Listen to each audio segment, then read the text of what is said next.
सलाम साईं ही असीं अची विया यूनुस यूनुस असांजे तकरार जो हिकिड़ो अहम किरदारु अॼु वारी भिंडी आई अथई हिनजी वजह आहे हा यार वबा हली पई आहे इहो अखि जी थोरो अखि में इहो सोज थी पई हा। हणियोसीं मोटर साइकिल ते पिया थियूं वार आहिनि वॾा हा सो हीअं उॾनि पिया मां चयो इहे हणूं हीअं उॾनि पिया पिया उॾनि ॿुधो हीअं वार हीअं उॾनि पिया न पोइ वार हीअं पिया वार उॾनि हवा ते पोइ हीअं ॿधोमांसि न पंहिंजो मोटर साइकिल ते या गॾा ते मोटर साइकिल ते हे जहिड़े तरीक़े जा वार ॿुधाए थो हीअं ई लोॾनि पिया मां जो मथे ते सिरणु खणी पियो अचे अलाए साईं असलम ख़ुश्क असांजो तमामु बहितरीनु आर्टिस्ट आहे ऐं असलम पाण जो कहिड़ी फिल्म कई आहे तूं बागी सिकंदर बाग़ी सिकंदर बागी सिकंदर जहिड़ी फिल्म ई न ठही ऐं बाग़ी सिकंदर में साईं हिकिड़ो हिन एक्शन कयो हुयो जबल सां किरण जो ॿुधई असमा भुट्टो सां रिकॉर्डिंग में खादिम बि हो मुमताज़ ख़ासकेली हा खादिम तूं हुए हा खादिम मां छा त एक्शन हुयो हा अबोल कमाल सफ़ा अने हुनजी डुप्लीकेट जी ज़रूरत ई महसूसु कोन थी न जे फिल्मुनि में डुप्लीकेट कंदा आहिनि वॾियूं हिन रियल कयो रियल ॿियो ज़ुल्फार साहब पाण किरदारु कयो हुन में जेको लाज़वाल हा लाज़वाल वाक़ाइदे वाक़ाइदे वॾे जो किरदारु हो हो जेको सीन कयो जबलनि ते जबल ते हा जबलनि में माना अहिड़ो जेको भॼ टुक सां कई महिनत कई ॿ दफ़ा ज़ुल्फार साहब तव्हांखे बि ॿ दफ़ा घुरायो ॿ दफ़ा आयासीं ऐं उहा फिल्म जेका रिकॉर्डिंग थी वॾी महिनत सां थी भला हिन तकरार ड्रामे में जेको किरदारु कयो अथई यूनुस जो उन में भला माण्हुनि सुञाणप मिली आहे तोखे हा किरदारु इहो जेको आहे काफ़ी माण्हू रोके सवाल पिया कंदा भाई इहो असांजे हमरा खे ॿुधायो अथई इहो सुठो कोन कयो अथई हा मां चयोमांसि बाबा माना कंहिंखे मूंसाॻे मूंसाॻे जी ॿुधायो अथई 5 लख में गद्दारी न करी आहे गद्दारी न करी हा मां चयो यार हाणे छा कयूं किरदारु लिखिजी आयो हा जहिड़ो लिखिजी आयो असां कयोसीं मजबूरी आहे असां त हाणे भला ॿुधाइण में हुन शौक़ु कोन हो छा कयूं माना हिन दफ़े तूं हिकिड़े गद्दार जो किरदारु अदा कयो हा साईं छा कयूं किरदार जो आहे वाह वाह वाह वाह करिणो वाह पियो मजबूरी आहे वाह वाह वाह वाह हाणे अॻिते ऐं हेॾां साईं असांजो सूबेदार साहिबु साईं अस्सलाम वालेकुम असद साहिबु कीअं आहियो ख़ुशि आहियो त ठीकु आहे ख़ैर ख़ैरियत फर्स्ट क्लास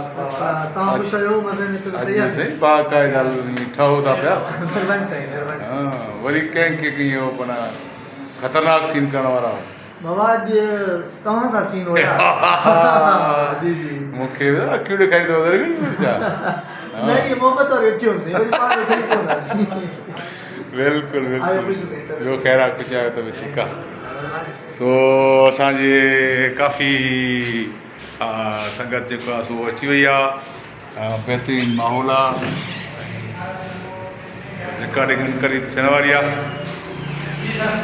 हालत आहे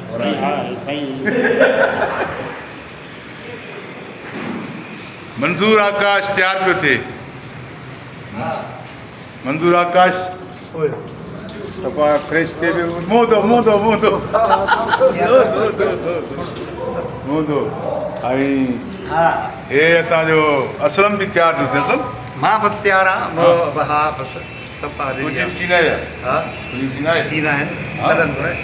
भान भला ख़ुशि आहे भान ठीकु ठाक आहे शुक्र आहे भान सही आहे हा भान मां उहो उगम जो हलवो उगम जो हलवो आहे हुते कहिड़ो चइबो आहे उगम जो हलवो हा न उगम जो मशहूरु हलवो हा उहो असां खाधो त छीनी अचो भला हलूं न छीनी में खारायो गॾिजी हलूं वरी बसि सियारो अचे न उगम जो हलवो गरम आहे बाक़ाइदे गरम आहे ऐं मज़े वारो पोइ हीअं कंदासीं हा हलंदासीं इहो चिनी चिनी जाली इहो भान वारो बि माना एॾो मज़े वारो न आहे न चीनी पर उहो जेको आसरी गैस आहे इहो उहो हली खाईंदा मंज़ूर साईं इहो ज़बरदस्त माशाल्लाह दरिया ख़ान अची वियो आहे रिकॉर्डिंग ते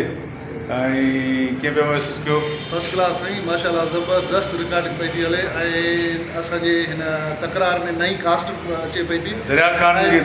किरदारु कीअं था महसूसु कयो बसि शुक्र अलहमदिल्ला निभाई पिया था न ऐं ॾाढो माशाल्लाह सुठो। पॉपुलरिटी मिली आहे हा हा बाइकाइदा बहितरीनु किरदारु तव्हां बहितरीनु निभायो आहे हिन किरदार सां दोस्तनि जो साथ दुआऊं तव्हांजूं तव्हां सीनियर आहियो असांखां माशाल्लाह सो शुक्र अलहमदिल्ला बहितर पियो थो हले है न हा ऐं हाणे वरी जेको आहे सो तकड़ी रिकॉर्डिंग थिए थी त ॾाढो माना मज़ो बि अचे थो मज़ो अचे थो गैप थो अचे थो रिकॉर्डिंग शुरू थिए हा ऐं हींअर मज़ो वरी ॿियो बि अचे थो हा। छो जो गर्मी कुझु टुटी आहे कुझु मौसम बहितर पई मौसम थिए। थधी थींदी त वरी पोइ अञा बि कमु करण जो स्पीड वधंदो हा इंशाल्लाह तयारु थियो सीज़न तव्हां बिल्कुलु हे असांजे मंजूर आकाश दरिया खान जे किरदार में थैंक यू बसि जीअं जीअं संगत ईंदी तव्हां सां कचहरी कराईंदा वेंदासीं